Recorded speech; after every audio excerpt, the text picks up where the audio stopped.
Olá pessoal, tudo bem? Aqui é a professora Adriana para mais um dia de estudo de geografia, para alegrar o dia, né? Hoje nós vamos ver o percurso 11, os BRICS e o comércio internacional. No livro didático de vocês vai da página 98 à página 103. Por favor, peguem o livro para poder acompanhar a matéria, tá? Em primeiro lugar, o que são BRICS? BRICS é um acrônimo, ou seja, é uma palavra formada pelas iniciais de uma locução, ou seja, é formada pela inicial dos países que a compõem atualmente Brasil, Rússia, Índia, China e África do Sul, que vem do South Africa em inglês. Como que surgiram os BRICS? Em 2001, o economista britânico Jim Hill, desculpem, não sou muito boa em inglês, que a Geisa não me ouça, formulou a expressão BRICS com S em minúsculo, porque na época era formada apenas por 4 países, Brasil, Rússia, Índia, China. Ele via que esses países como emergentes, ou seja, países que embora não sejam desenvolvidos, são países em desenvolvimento, eles se sobressaem em termos de tecnologia e economia. Então ele viu nesses países o surgimento de uma grande potência. Então esses países resolveram se unir, formar um grupo para poderem trocar perspectivas econômicas. Então, para eles se ajudarem mutuamente em tecnologia, ciência, saúde, energia, agricultura e turismo. Em 2011, a África começou a fazer parte desse grupo. Aqui nós temos o mapa mundi com os BRICS e outros países emergentes. Todos esses aqui são países emergentes. Só que os países em vermelho que formaram a BRICS, eles se sobressaem em sua economia. Vocês observam também que desses países que formam a BRICS, grande parte deles, com exceção da África, são países que possuem uma grande extensão territorial, estão entre os maiores países de extensão territorial. Rússia em primeiro lugar, China terceiro, Brasil, quinto, e a Índia em sétimo lugar. O único que não está entre os maiores do mundo é a África do Sul. Nós vamos ver agora os indicadores sociais e econômicos do BRICS. Se nós observarmos, eles possuem muita desigualdade entre eles também e também em relação aos países desenvolvidos. Vamos pegar aqui, por exemplo, a taxa de natalidade. Enquanto nos países desenvolvidos a taxa de natalidade gira em torno de 10%, Brasil 14%, Rússia 13%, Índia 19%, China 12% e África do Sul 21%. É o país com a maior taxa de natalidade. Mortalidade infantil também é uma taxa preocupante no país do BRICS. Enquanto nos países desenvolvidos fica em torno de 5% a 2%, no Brasil 14% das crianças morrem antes de completar um ano de vida. Na Rússia 8%, Índia 37%, China 9% e África do Sul 33%. A Índia possui o maior número de mortes entre crianças menores de um ano de vida. A expectativa de vida, olha só, o Brasil 74 anos, Rússia 70, Índia 68, China 76, África do Sul 57 anos. Como vocês veem, gente, para ser considerado idoso no Brasil, leve em conta que a idade de 60 anos, a África do Sul então não teria idoso. As pessoas, são poucos os que atingem a idade de 60 anos. Ao passo que nos países desenvolvidos, a expectativa de vida é em torno de 80 anos. Olha aqui outro fato também que afeta muito o desenvolvimento dos nossos países. A média de ano de estudo. O brasileiro, assim como os países que fazem parte do BRICS, a população estuda pouco. Enquanto no país desenvolvido, a média de ano de estudo de cada pessoa é em torno de 13 anos, no Brasil, apenas 7 anos de estudo. Metade. Rússia, 12. Índia, 6. China, 7. E África do Sul, 10. O único país que se assemelha aos países desenvolvidos em estudo é a Rússia, tá? Muito triste esses números. Tem uma pergunta no livro de vocês, na página 99, ao lado desse gráfico. Comparando a média de anos de estudo dos países dos BRICS em relação a dos países desenvolvidos, a que conclusão você chega? Como eu falei, nos países desenvolvidos, em média, estuda-se 13 anos cada pessoa. Então, nós observamos o quê? Que os países que compõem o BRICS, os anos de estudo são muito menores do que os países desenvolvidos, estão muito aquém, com exceção da Rússia. E essa situação de pouco tempo de estudo afeta o desenvolvimento socioeconômico deles. Então, nós observamos que os indicadores sociais dos países que compõem o BRICS não condizem com o valor de seu PIB, ou seja, com o seu produto interno bruto, que é tudo aquilo que um país produz durante o ano nos setores primário, secundário e terciário. Os países aqui, todos produzem bastante. Olha o valor aqui. Vamos voltar aqui. Brasil, 1 bilhão de dólares. Rússia, 1 bilhão de dólares. A China é o que mais produz. 11 bilhões de dólares em 2015, tá? Mesmo assim, a população desses países convivem com a pobreza, baixa média de anos de estudo, mortalidade infantil elevada e uma expectativa de vida baixa, se nós formos comparar com os países desenvolvidos. Os casos mais graves estão na Índia, na África do Sul e no Brasil. Na Índia, em 2015, 22% da população vivia abaixo da linha da pobreza. A África do Sul, 16%. E no Brasil, 7%. Esses valores hoje estão muito mais altos. Aqui nós temos a imagem de uma favela, de uma moradia precária na Índia. Essa na África do Sul. Pessoas convivendo ao lado de animais, né? Sem qualquer higiene, sem qualquer saneamento básico. E aqui no Brasil, que não é diferente. Essa aqui do estado de São Paulo. O que é viver na linha abaixo da pobreza, a extrema pobreza?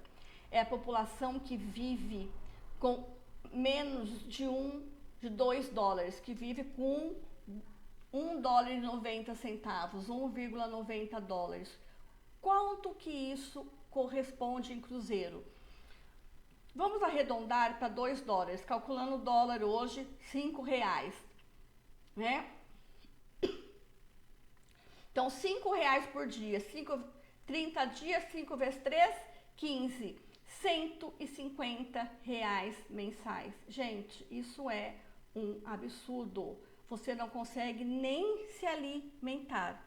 Aqui nós temos a população do Brasil que vive abaixo da linha da pobreza. Em 2017 e 2016, nós temos que 14 milhões de brasileiros viviam abaixo da linha da pobreza em 2017. Hoje, com certeza, esse valor já está bem maior.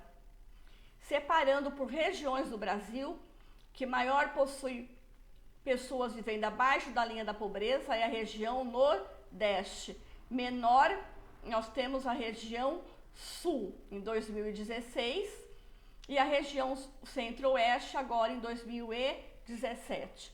Isso é muito triste. Padrões econômicos de produção e distribuição. Nós vamos ver agora como que é a economia desses países. Primeiro, em relação ao emprego da tecnologia na produção.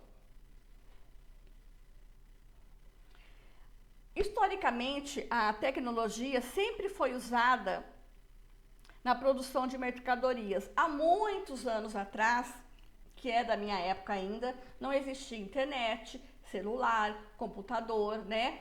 Se nós tivéssemos que digitar alguma coisa, não existia nem digitar, era máquina de escrever, não existia celular, né? Então, com o tempo, as coisas vão se modificando, descobrindo novas tecnologias.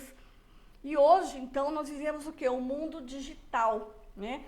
Um mundo extremamente desenvolvido em termos de tecnologia.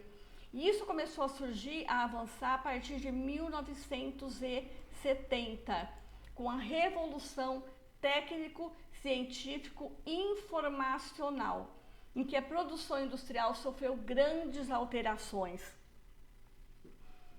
que foi o uso da tecnologia, o desenvolvimento da biotecnologia, da química. Então, a produção industrial sofreu grandes alterações. Com isso, elevou a produção e a produtividade e surgiram novas tecnologias. O que é aumentar a produtividade? Aumentar a produtividade é o resultado da divisão entre o produto físico, por exemplo, um carro, uma geladeira, com o fator que você utiliza para produzi-la. Por exemplo, se foi produzida em terra, qual o trabalho utilizado, qual o capital, se foi muito dinheiro, se utilizou tecnologia ou não. Então, a produtividade é isso, essa divisão entre o produto finalizado e o que foi utilizado para a sua produção. Aqui nós temos os países com os maiores investimentos em pesquisa e desenvolvimento. Primeiro lugar do mundo em pesquisa, em tecnologia, em desenvolvimento, em pesquisas científicas, Estados Unidos. 465 bilhões de dólares, o que dá 2% do seu PIB apenas. 2% de tudo que ele produz, né, durante o ano. Segundo lugar, China, que é outro país do BRICS. Índia, olha aqui a Índia, em 8º lugar. Rússia, 9º e em último e 10º lugar, o Brasil, com apenas 31 bilhões de investimentos. A gente percebe que o Brasil praticamente não investe em pesquisa científica. Já não investe em educação, quanto menos em pesquisa científica. Os Estados Unidos também lideram, né, essa pesquisa. Aqui nós temos a indústria automobilística de Betim. O Brasil é extremamente automatizada, essa área automobilística, tudo usando o que? A tecnologia, a robótica na construção de carros.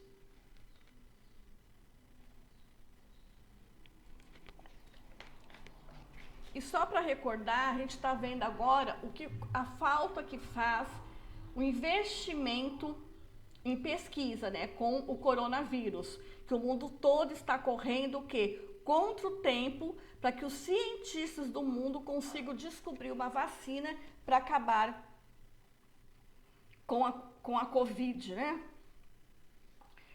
Agora nós vamos ver a distribuição de produtos e as corporações transnacionais.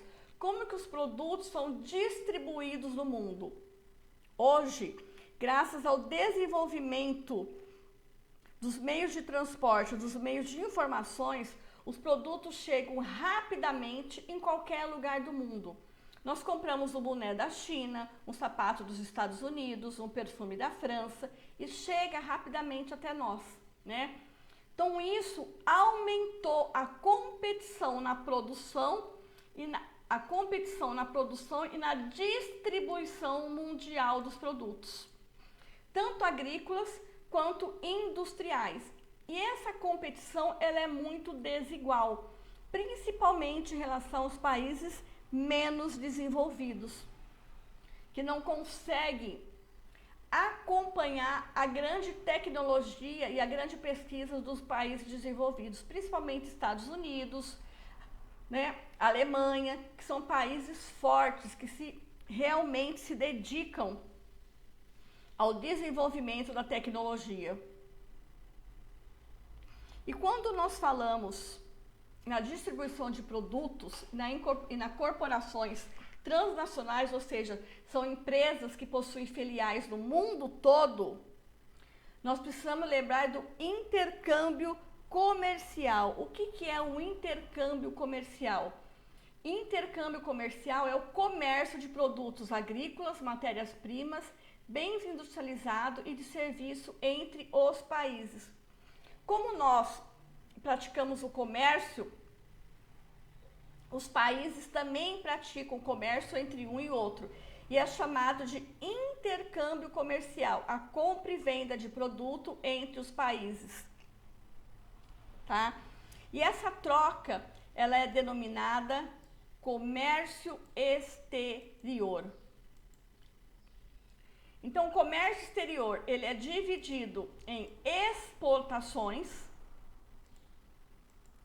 que é a venda de produtos ou de serviços de um país para o outro. Quando vende-se, nós estamos exportando, mandando o produto para fora. Ou a importação, ou seja, a compra de um produto ou serviço de um país para outro. Estão comprando, entrando produtos no nosso país. Esse é o comércio exterior que nós fazemos. Exportamos, ou seja, vendemos, e importamos, compramos produtos. Esse comércio exterior, esse comércio entre os países, é uma relação de dinheiro. Tanto pode ser em dólar, em real, com o valor que você compra. Então é chamado de balança comercial, a relação em dinheiro que envolve as exportações e as importações. Então, como que pode ser isso? Um país, a balança comercial de um país, ou seja, o dinheiro que entra e sai devido ao comércio exterior, ele pode ser positivo ou negativo. Ou seja, se o país vende mais do que compra, se ele exporta mais do que ele importa, do que ele compra, ele vai ter o quê? Um superávit comercial. Um superávit, um saldo positivo. Nós vendemos mais do que compramos, exportou mais, importou menos. Agora, se por outro lado, um país ele compra mais do que vende, ou seja, ele importa mais e exporta menos, ele vai ter um déficit comercial, vai ter um saldo negativo. A sua balança comercial vai ser deficitária. E ele vai ficar devendo, ele vai ficar em dívida com o exterior, vai ficar devendo.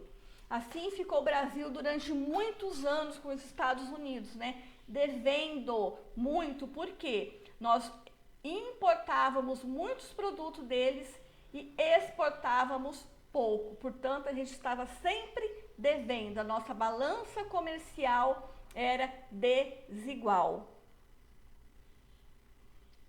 Em 2017, para vocês terem uma ideia, foi bom. As nossas exportações, ou seja, a nossa venda, foi de 217 bilhões de dólares. E as nossas compras, nossas importações, 150 bilhões de dólares. Portanto, a nossa balança comercial teve um superávit comercial, teve um saldo positivo. Nós vendemos mais do que compramos. Aqui nós temos o comércio que o Brasil faz tanto com os países do BRICS como com os Estados Unidos. Olha a China, nós exportamos para a China, vendemos 47 bilhões de dólares por ano em 2017. Importamos, compramos produtos da China, 27 bilhões. Nós tivemos um saldo comercial de 20 bilhões de dólares. Portanto, nós vendemos mais, compramos menos. Nós tivemos um superávit. Nós tivemos um saldo positivo. Da Índia também exportamos 4 bilhões e compramos 2 bilhões. No mesmo caso da Rússia, da África do Sul e dos Estados Unidos. Vocês percebem aqui que o comércio que o Brasil possui com os países do BRICS e também com os Estados Unidos, quem é o nosso maior parceiro comercial? A China. É a China que nós mais vendemos produtos. A nossa balança comercial é alta graças à China, né? Tem um saldo positivo. Só que nós vendemos para a China soja, minério de ferro e petróleo, principalmente são esses 3 produtos que não possuem valor agregado. Vocês se recordam o que é valor agregado? É aquele produto in natura, que não tem a tecnologia, não tem o modo de produção que ele foi feito. E por outro lado, nós compramos da China, nós importamos da China produtos de valor agregado, ou seja, os produtos industrializados, como aparelhos de telefonia e televisores, que custam bem mais. Mas mesmo assim, a nossa balança comercial é positiva, nosso saldo é positivo. E aqui, finalizando, nós temos o Brasil com a troca comercial com os demais países. Olha aqui, ó, mostrando aqui, a China é o nosso maior parceiro de exportação. Nós exportamos 22% dos nossos produtos para a China, 12% para os Estados Unidos. Portanto, são nossos maiores parceiros econômicos. China, Estados Unidos. Importação. Importamos mais da China, compramos mais produtos da China. Quem não conhece o produto chinês no Brasil, né? E também dos Estados Unidos. Também a mesma coisa, né? Então, são os grandes parceiros do Brasil em termos comerciais no comércio exterior, né? China e Estados Unidos, ok? Então, nós chegamos ao fim do nosso conteúdo. Por favor, leiam um livro, assistam a aula. Qualquer dúvida, não esqueçam de entrar em contato com os professores. Nós estamos aqui para sanar as dúvidas de vocês. Eu tenho recebido, às vezes, poucas atividades feitas. Por favor, gente, não desistam. Eu sei que não está sendo fácil, mas isso logo vai passar. Um beijo no coração de cada um de vocês e fiquem com Deus.